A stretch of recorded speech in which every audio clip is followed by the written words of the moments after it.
Hi, I'm Roy Green and welcome to another Powell valve closure moment. Powell has produced emergency closure equipment for hazardous chemical containers for more than 20 years. Here are some of the products that are produced in the Powell valve closure family. Our valve closure products are used on rail cars, 1-ton containers, 150-pound cylinders, over-the-highway tube trailers, and other hazardous containers.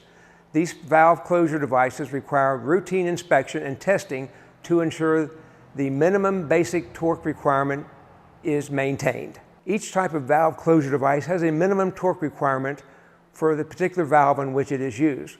While all actuators require regular inspection by plant personnel, they can also be returned to Powell on a regular basis for testing and inspection.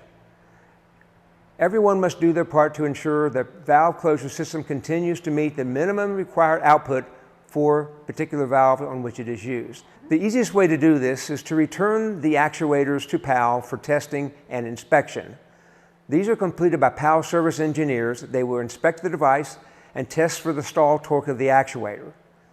If the motor fails to produce the minimum required torque, Powell will contact you with the options regarding the repair or replacement of the actuator. In today's example, we will demonstrate the testing procedure performed on the Unipro LT to test the stall torque of the device using a calibrated digital torque meter.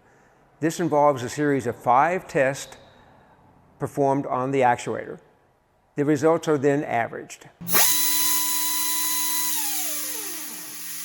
If the average stall torque does not exceed the minimum required value, the motor requires repair or replacement, and the customer will be notified.